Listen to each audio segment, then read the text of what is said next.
छत्रपती संभाजीनगर यावर्षी मालमत्ता नियमित करण्यासाठी प्रयत्न करणार असल्याची घोषणा महानगरपालिका आयुक्त श्रीकांत यांनी केली आहे। महानगरपालिका प्रशासनाकडून या वर्षाचा नाविन्यपूर्ण असा मूळ अंदाजपत्रक 4,333 कोटी 2,81,000 इतका असून अपेक्षित खर्च 4,331 कोटी 73 लक्ष रुपये विचारात घेता 1 कोटी शिल्लकीचा अर्थसंकल्प लेखाधिकारी संतोष वाहुले यांनी मनपा प्रशासक यांच्याकडे सादर केला आहे। यावेळी कर वसुली वाढवण्यासाठी विशेष उपाययोजना करणार असल्याचं यावेळी आयुक्तांनी सांगितलं आहे।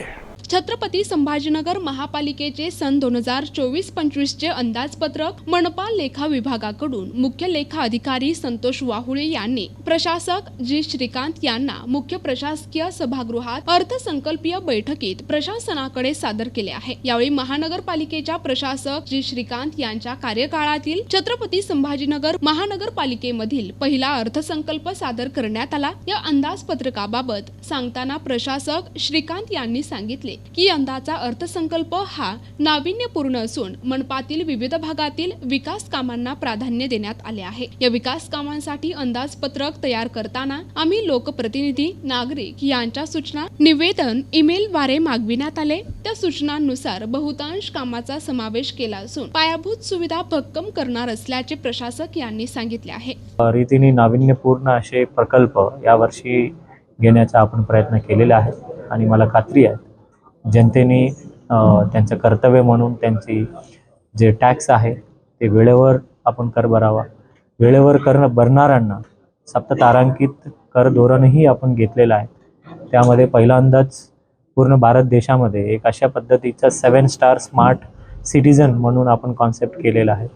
त्यामध्ये पर्यावरणपूरक योजना राबवणाऱ्यांना सर्व मालमत्ताधारकांना 10% पर्यंत आपण मालमत्ता करामध्ये सूटही दिलेला आहे आणि नवीन मालमत्ता तयार होणाऱ्यांच्या लोकांना करही आपण त्यामध्ये वाढ केलेली आहे। परंतु जुन्या जे काही घरं आहे त्यांना कुठलाही एकही रुपये आपण वाढवलेले नाही आहे।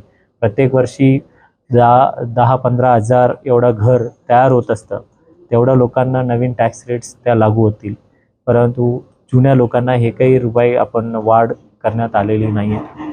त्यामध्ये जवळपास 15 ते 20% नवीन कर्मचारी भरती करून महानगरपालिकेमध्ये एक फ्रेश रिक्रूटमेंट आपण केलेले आहेत। काही रिक्रूटमेंट बाकी आहे तेही आपण पूर्ण करणार आहे आणि या सर्व बजेट सादर करत असताना आणि माझं हा पहिला बजेट आहे आणि हा पहिला बजेट जेवढा आपण अपेक्षित केलेले आहे ते सर्व रूपांतरण करण्यासाठी आपण अहोरात्र आपण प्रयत्न करू, एवढंच मी या ठिकाणी जनतेला सांगू इच्छितो। प्रतिनिधी रमेश नेटके, NTV न्यूज मराठी, छत्रपती संभाजीनगर।